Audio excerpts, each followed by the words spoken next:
नमस्कार साथियों, मैं मनीष कुमार पाल आज मौजूद हूँ ब्लॉक बहादुराबाद के गांव औरंगाबाद में। 20-30% काम हुआ है ग्राम पंचायत का। तो आतेश जी चौथी बार विधायक बनने में ओके हैं बिल्कुल। हमें तो कोई लाभ मिला नहीं, कुछ भी अपने चहेतों को लाभ दिया होगा उन्होंने यहाँ, और जो पूरे इलाके में कोई काम नहीं है। बात अगर ग्राम पंचायत की करें तो हालत बद से बदतर है, और दूसरी बात है कि उस पर काम होने की कोई संभावना भी नहीं है। 2027 में फिर से विधानसभा के चुनाव आ रहे हैं, फिर से ग्राम पंचायत के चुनाव आ रहे हैं। ऐसे में जहां एक और गांव के वरिष्ठ नागरिक खुलकर आवाज उठा रहे हैं, तो वहीं हमारे साथ कुछ ऐसे युवा साथी भी हैं जो इस पर बोलना चाहते हैं। उनसे बात करने का प्रयास करते हैं कि वो वर्तमान स्थिति को लेकर क्या कहते हैं और जो 2027 के चुनाव हैं उन्हें लेकर के क्या आदेश देना चाहते हैं और क्या उनका रुझान रहे। वर्तमान स्थिति है, एक तरफ बात हम करते हैं ग्राम पंचायत की और दूसरी तरफ करते हैं विधानसभा की। तो विधायक जी की ओर से यहाँ अब तक कितना काम किया गया है? तीसरी योजना है हमारी, तो उनके अच्छे काम हुए बहुत सारे। इस बार चौथी बार में 27 में विजयी बनेंगे। लेकिन अगर बात की जाए प्रधान की, प्रधान काम को अगर देखते हुए तो काम का बहुत पेचीदा मामला है। यहाँ मुश्किल 20-30% काम हुआ है ग्राम पंचायत का, वो भी तो लेकिन जो गांव के विकास का जो पैसा आता है लाखों में नहीं आता, करोड़ों में आता है, तो उस पर आवाज क्यों नहीं उठाई जाती है, उसकी जांच क्यों नहीं मांगी जाती है? जबकि आप युवा हैं, आप युवा शक्ति हैं, तो युवाओं को मिलकर आवाज उठानी चाहिए।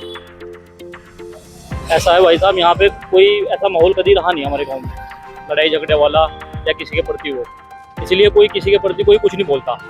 लेकिन अगर काम की बात की जाए, काम सब अपनी मनमर्जी कर रहे हैं, और जो भी काम हुआ है किसी के अगर लिंक अच्छे है ना तो काम हो जा रहा है। अन्य कोई कहने सुनने वाला नहीं है। हमारे गांव में नलके भी हैं सरकारी, उनकी हैंडपम्प की हत्ती तक उतार ली है लोगों ने अपने पर्सनल यूज के लिए। तो आपका कहना है कि अगर व्यक्ति के लिंक अच्छे हैं तो उसके व्यक्तिगत काम हो रहे हैं। व्यक्तिगत काम हो रहे हैं। मेरा खुद 2-3 काम थे, मैंने खुद व्यक्तिगत करवाए, उसमें किसी की मदद नहीं, किसी का कोई रोल नहीं रहा। मेन रोड में मेरा घेर है, वहाँ पानी भरता है। मैंने कई बार ग्राम पंचायत या किसी अन्य व्यक्ति को बोला तो कोई कार्रवाई नहीं हुई। इस बार अधिकारी लोग विधायक जी के थ्रू या जिला पंचायत के जी के थ्रू नाले की प्रस्ताव हुआ है, शायद सितंबर या अक्टूबर में वो नाला 2-2 फुट का बन जाएगा। और लाइटिंग भी, जो लाइट वगैरह लगी हैं बहुत सारी लाइट खराब हो रखी हैं, मैंने बोला है, उस पर कोई कार्रवाई नहीं है। लेकिन अगर हम किसी काम में लगेंगे तो हमारा काम पर्सनली होना एक अलग चीज़ है, सबका काम होना एक 6-7 किलोमीटर विकास भवन पड़ता है हमारे वहाँ पे। समस्या क्या, जो भाई साहब मुझे कोई भी व्यक्ति मिल जाता है, जैसे पेंशन का कोई काम है या कोई अन्य छोटा मोटा आधार कार्ड या कोई छोटी छोटी समस्या है आम जनता की, अगर मेरे से करवाने में बहुत लोगों की काम करवाए हैं, ऐसा नहीं। तो कहने का मतलब है कि ग्राम प्रधान अपने घरों में कुर्सी पर बैठे हुए हैं, विश्राम फरमा रहे हैं, नींद में हैं, और जो काम करवा रहे हैं वो आप करवा रहे हैं। नहीं, मैं ऐसा तो नहीं है, मैंने अपने काम पर्सनल करवाए हैं। मैं ये नहीं कह रहा हूँ मैं सबके काम करवाए हैं। जो भी व्यक्ति है छोटे मोटे काम लेके आता है, आधार कार्ड हो गया कि मैरिज सर्टिफिकेट बनना है, कुछ भी छोटे मोटे काम है तो उनको उनके काम करा देते हैं।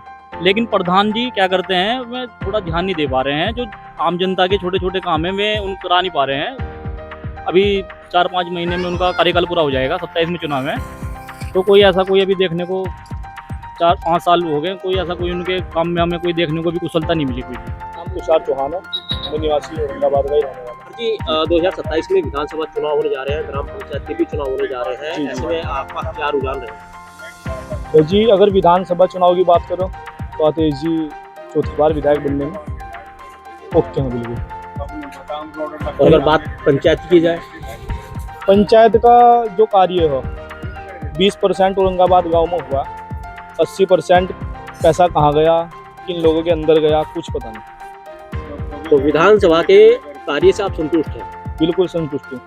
अच्छा, अभी कोई ऐसी समस्या जो गांव के अंदर आपको, अपने क्षेत्र में आपको नजर आ रही है? बस जी रोशनाबाद से बिहारीगढ़ वाला जो हाईवे, ये रास्ता थोड़ा सा टाइट हो गया, इस पर थोड़ा चौड़ीकरण का ध्यान दिया जाएगा। यहाँ जो अगर हम बात करें यहाँ शिक्षा व्यवस्था की जी, तो यहाँ व्यवस्थाएं क्या क्या है? शिक्षा में तो जी वो गाँव औरंगाबाद में लगभग सब शिक्षित लोग हों, पढ़ा लिखा गाँव हो, और हमारे जो सरकारी स्कूल हो वो भी काफ़ी साफ सुथरे और शिक्षा ठीक है। इसमें जो विधायक बनता है जी, उससे आप क्या कार्य कराना चाहेंगे? विधायक अभी उनके पास कोई भी गांव का आदमी कोई समस्या लेके जाता तो उनका काम करते हैं। साथियों आपको बता दें कि यहाँ की भी हालत वही है जो प्रशासनिक भवन के आसपास गांव रोशनाबाद, हेतमपुर और आनेकी की है। जगह जगह रास्ते खराब हैं, जगह जगह पानी की समस्या है, जगह जगह लोग सरकार से और पंचायत से त्रस्त नज़र आ रहे हैं। लोगों की अगर माने तो लोगों का साफ कहना है कि प्रधान की तरफ से जो योजनाएं आती हैं वो गांव के लोगों को मिल ही नहीं पाती। सही हमारे साथ में एक वरिष्ठ नागरिक भी हैं, उनसे जानने का प्रयास करते हैं कि गांव के अंदर क्या समस्याएं हैं और उनके अनुसार क्या क्या यहाँ पर सुविधाएं होनी चाहिए। आपने यहाँ पर क्या समस्याएं देखी हैं और क्या यहाँ पर सुधार होने चाहिए? भाई एक तो यहाँ सबसे बड़ी समस्या पानी की है। पानी जो इधर से हो ना, कहीं जो ऊंची कर दी नाली, कहीं ऊंची कर दी, मतलब ढाल नहीं है पानी का। ढाल पानी का अगर होता तो ये पानी नहीं रुका, यहाँ पानी रुका रहा जुगा तो। ग्राम प्रधान का लगभग कार्यकाल पूरा होने जा रहा है। ग्राम प्रधान की तरफ से कितनी यहाँ पे योजनाओं को, कितने लोगों को यहाँ पे योजनाओं का लाभ दिया गया है? भाई हमें तो कोई लाभ मिला नहीं कुछ भी। अच्छा जी, अपने चहेतों को लाभ दिया होगा उन्होंने यहाँ, और वो पूरे इलाके में कोई काम नहीं हुआ। इस इलाके में कोई काम नहीं हुआ प्रधान की योजना में। अच्छा जी, तो लोग आवाज क्यों नहीं उठाते? भाई आवाज तो कौन सुन रहा है आवाज? क्या रोज कहो जो वो प्रधान इनका आता भी नहीं। तो आप देख रहे हैं कि ग्रामीण क्षेत्रों की जो जनता है वो अपने प्रधान से कितनी त्रस्त है। अब सवाल दोबारा से यही है और मुख्य है कि ग्रामीण क्षेत्रों के विकास का जो पैसा, पंचायत का जो पैसा प्रधान के पास आता है, आखिर वो पैसा कहाँ जाता है और उसे डकारने में, उसे खाने में कितने लोग भ्रष्टाचार की इस चैन से जुड़े हुए हैं? ये एक बहुत बड़ा सवाल है, ये एक जांच का विषय है। मैं अपने सहयोगी के साथ मनीष कुमार पाल, NNJ न्यूज, हरिद्वार।